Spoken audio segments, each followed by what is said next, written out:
Mr. Morant, since President Biden's been president, how many non-American citizens have come into our country illegally or on the basis of a claim of asylum? Thank you, Senator. HSI, as an investigative agency, is Do you know the number? no, Senator. You're a senior member of Homeland Security, are you not? That's correct. Does anybody know the number?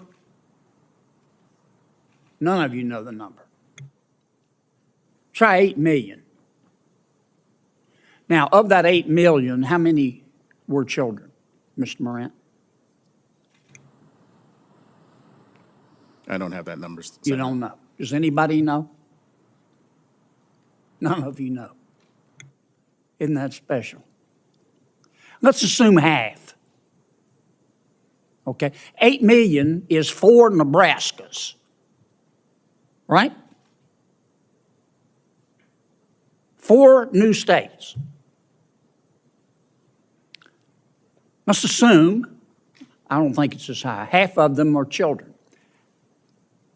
How many of those 8 million people are still here? Do any of you know? Okay. How many of those 8 million are claiming asylum? You don't know? How many of them claim asylum and don't show up for their hearing? Nobody knows? How many of them claim asylum, don't show up for the hearing, and President Biden has deported them? You don't know?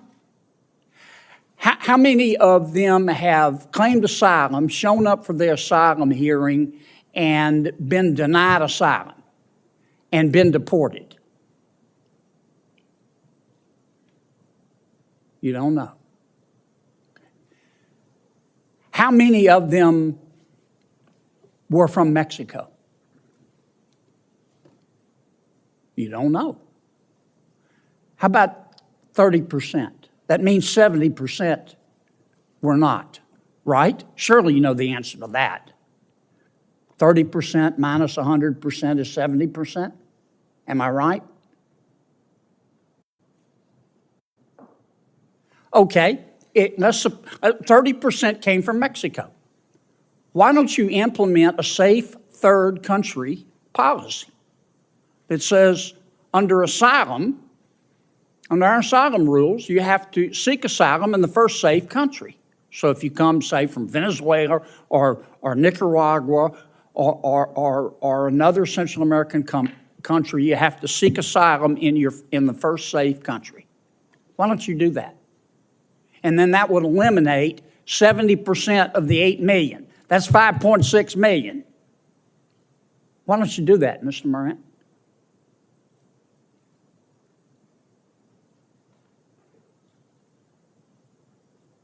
Is that a question, sir? Yes.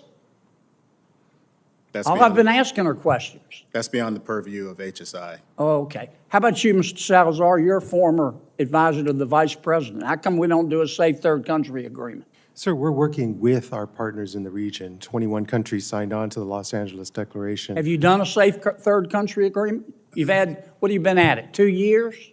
What we are doing is working with them to expand legal pathways. Why doesn't President Biden get up in the morning tomorrow and say, we're changing the asylum process and we're doing what most other countries do, safe third country policy. You have to seek asylum. We support asylum. We have to seek asylum in the first safe country. That would eliminate 5.6 million people, boom, done, coming into our country illegally, wouldn't it? Sir, I just want to point out Washington. Wouldn't it? It would, sir, but there are activities underway. Let me ask you this, because I'm going to run out of time. President Biden and all of you believe in open borders, don't you? Don't you? I mean, I ask really basic questions. I don't mean any disrespect. I appreciate you being here.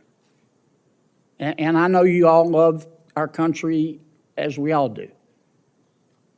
But I believe in straight answers. I like straight answers in breakfast food. And there are only two possibilities here. Either President Biden and his team believe in open borders, or the people that the president has put in charge of the immigration policy of this country are not qualified to manage a food truck. And nobody's that incompetent. You folks believe in open borders, don't you? Sir, I think we believe in secure borders. You believe in then you don't even know how, well, I'm going to take 30 more seconds. You don't even know how many people have come in illegally since President Biden has been president. You're a former senior advisor to the Vice President of the United States, Mr. Salazar. And you can't even give me a number? No, sir. That's like going to an oncologist and asking him, what's cancer? And he says, I don't know. Give me a break.